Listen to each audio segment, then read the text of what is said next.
So we're super excited because we're going to the Wolf Sanctuary in Montgomery, Texas. Yeah, so we're finally going to the Wolf Sanctuary in Montgomery, and we're super excited because we have not had time to go. And then when we were able to go, either he's working or I'm working or we're traveling somewhere else. So we're finally able to go, and we're super excited that we're finally going to go see the wolves.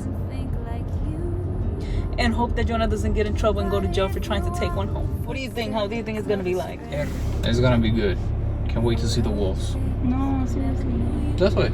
I've never seen a wolf before, so I'm super excited. I can't wait. We'll record and show you guys how it is, and we'll let you know what to expect. We have arrived at the Wolf Sanctuary. It's called St. Francis Wolf Sanctuary, and the visits are by appointment. So we're trying to figure out how this works, but then we have to walk down this pathway. It's way in the middle of nowhere on the countryside, and it's beautiful. It's just like a place that Martin and I were saying that it's like a getaway. I have no idea. If you come here, you can actually help them maintain the wolves by buying something at the gift shop, or even come in to visit. It's just $10, and you can actually help them feed those dogs. There's actually, I believe, you can help them buy some food for the wolves. I was also talking to the lady, and it is illegal to have a wolf as a pet here in Texas. Everything that has to do with animals, I get super excited. Never end. Have you ever heard the wolf cry to the blue corn moon, or let the eagle tell you where he's been? Can you sing with all? A bowling will get the animal euthanized. 3 strikes, which was a third strike, would get the animal euthanized. So she's gonna get euthanized. However, the facility said that wasn't her fault. We were not treating her like a wolf dog. Why are you gonna hold her responsible for our irresponsibility? And animal control said, you're 100% right, she does get a second chance at life. You can't keep her though. The second chance is not with you, you've already shown you can't work with her. The facility got kind of upset at this, but they said, all right, well, I mean, if it keeps her safe, then all right. And so they gave her over to us, a facility that specializes in diet. Romulus is also one of our most food-aggressive animals, even though he is just a dog. And please don't ever try to use this to figure out if it's a wolf or not. Her teeth are gapped further apart, and if I stuck my finger down her ear canal, my finger's gonna go all the way down, versus the dogs kind of have the bendy ear canal. Not that that's something that we generally use for telling them apart, but if needed. The tail of a wolf is always gonna be at the back level or below it, versus if they have dog in them, suddenly the muscles on the top of their tail is more developed, so the dog in them allows them to curve their tail up. Work out whenever the owner got a promotion, but the area she had to move to for this job did not allow these animals. Raja was set for euthanization because of that. We ended up rescuing him, and he came to us. Lapua was going to be a hunting dog, or in this case, a hunting wolf. Later on, the guy heard that these animals only have the 20% success rate hunting as a pack diseased and injured animals. The only thing that baby Lapua is actually going to be able to bring back is a diseased rabbit, something the hunter probably shouldn't be eating. He threw a temper tantrum and gave her over to Achilles was just a puppy when we got him. He's now 7 years old. At 7, that would be considered older because their life expectancy is only 6 to 8 out in the wild. Under human care, it's 12 to 14. Mystery, the very first one we ever had, her picture is hanging up right here. She lived to be 18 years old. At the time, that was one of the longest living wolves under human care in the continental United States. However, since then, the record's been broken multiple times over because we're learning how to take care of these animals better than ever. The current record, I believe, is either 20 or 21. Miko, he came from a roadside zoo in Georgia. Now, zoos in general are amazing places. They're great for conservation. They save species from extinction every year. However, not every zoo is a good zoo, so do your research before you go to them. In general, if you notice that it's AZA approved, they're probably a pretty good place. If they're not, you gotta do your own research and find out. Well, Miko came from one of the zoos that they're not so good. They wanted to make money, they didn't care about their animals. So Miko and all of his siblings are gonna be pulled away from mom and dad before they even hit 10 days old. At 10 to 12 days, they're gonna be opening their eyes. He's gonna be put on someone's lap, making this zoo, or this roadside zoo, lots of extra money. And because he doesn't know mom exists, he's never gonna want to go back into the enclosure with mom. Thus, the zoo makes even more money. didn't know how to interact with other animals. So we put him in with Mama Taylor. He bit her tail way too hard, and instead of attacking back, Taylor pinned him against the ground, said, "Listen here, child, I'm going to teach you the way of the wolf, and you're going to do it whether you like it or not." 2 weeks later, he's one of our best behaved animals. He is a mid-continent wolf dog, so half gray wolf, half German shepherd. If I go into that enclosure with him, he's going to follow right beside me. If I fall down on the ground, he's going to try to kill me. He absolutely loves me, but if I'm food, I'm food. That's all there is to it. That's that instinct. He's not thinking, "Oh no, I'd never hurt him," because to Miko, hunting prey and hurting someone you love, there's no difference there. Because if they're food, they're food. So, doesn't matter how much he likes me. That's his natural instinct. That's what happens when you have a wolf. Hey, Miko. Over here. Sit. Down. Up. Great. Good, Miko. There you go. What if there's germs on those little pups? There's going to be germs on everything, so what's really cool about these guys is that they can actually ingest a lot more stuff than a lot of other canines can, because their body knows how to fight more things. They're used to even, they're scavenged from bad meat.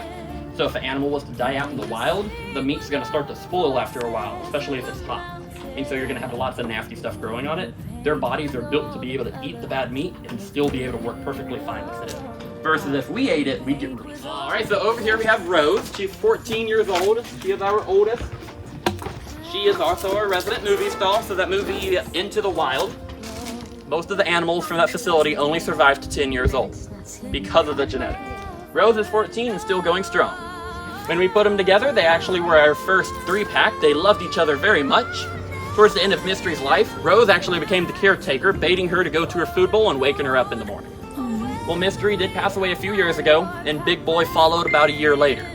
Rose almost did 3 days later. She got really depressed. Same emotion that humans will have. She quit eating and she quit drinking. One of the volunteers put a stuffed animal into her enclosure, and for the first time in over 3 days, she came out of the house, picked the stuffed animal up, and carried it back into her house. The next day, she carried the same stuffed animal over to the water bowl, took a drink, grabbed the stuffed animal, went back into the house. Later on in the day, she brought the stuffed animal over to her food bowl, ate a little bit of food, dropped some in front of the stuffed animal, picked up the stuffed animal, and carried it back to her house. We called the vet and told him to call off the end-of-life procedure because she's pulled through. She's now eating and drinking. Is it most active like around dusk or? Dusk and dawn. Okay. They're crepuscular animals, and so when the sun is down, so usually around about the 10 o'clock, 11 o'clock at night, and then again around 5 to 6 o'clock in the morning. So do wolves howl? Yes. Yeah, They'll so howl you'll morning hear- and night, and then they'll howl in the middle of the day if they hear something odd, such as like a low-flying helicopter or a siren. They'll set them So off and they'll people howl. around here can actually hear them howling. Some of our neighbors, that's actually their thing, is they'll tell us, no, that's our morning routine, is to wake up, get coffee or tea, sit on the front porch, hear them howl 2 or 3 times, and get on with our day. They're not wanting to do it. So, to howl, you want to put your head really far back so you're stretching out your vocal cords. That's why people think they're howling at the moon, because it looks like they're facing the moon. And howl for as long as you can. Make it carry it a few seconds longer than you think you should. And then as soon as you stop, do it again. You want to do it 3 times unless you notice they're already howling. Sound good? Y'all ready? Yeah. All right, 3, 2, 1.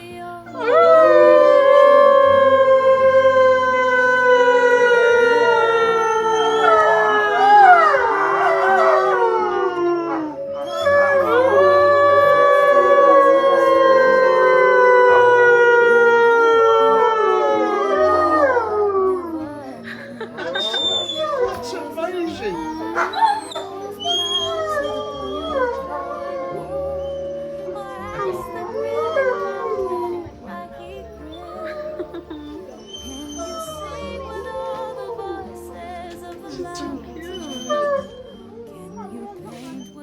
All right, so this is our Arctic wolf Achilles coming up here.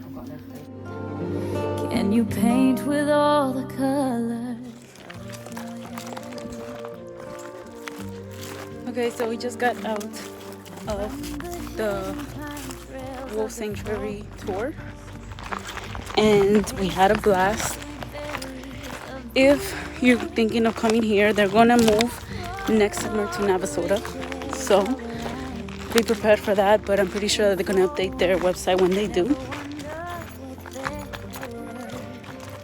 If you're coming here, you do have to show up extra early, but also make sure that you eat something because you're in the middle of nowhere, so to find some place to eat, it's a little bit out of the way. So make sure you guys find something to eat or some place to eat. Okay, so after some camera issues, I just wanted to say a few things about St. Francis. It's actually a sanctuary that was started by a lady. She's in her 90s, and 98. she leased out the land so that they can do a wolf sanctuary. Then she got other people involved so that they could take care and move on with the wolf sanctuary. She got permits and everything.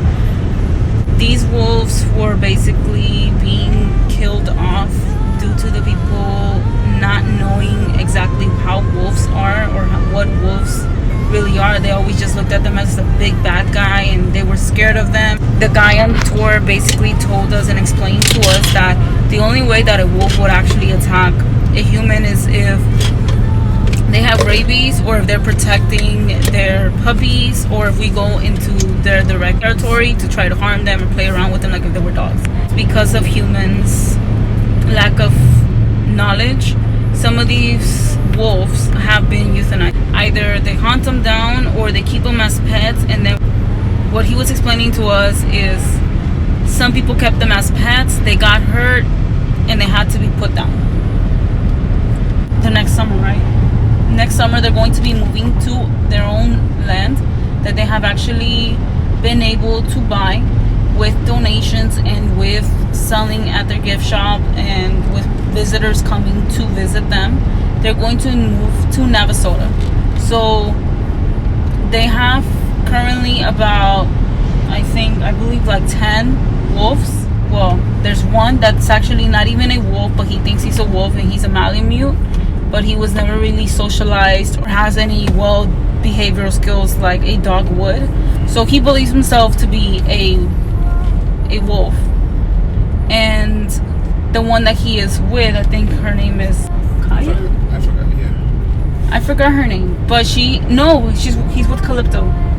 Calypto happens to be a full wolf, and she actually accepts them, so they're very compatible. They're going to be able to take in more wolves to save their life. These wolves have come from people that I have actually moved to Texas and didn't realize that it was illegal to have them here, or they really couldn't keep them because they thought they were dogs, and all of a sudden they realized that they're not dogs, they're wolves.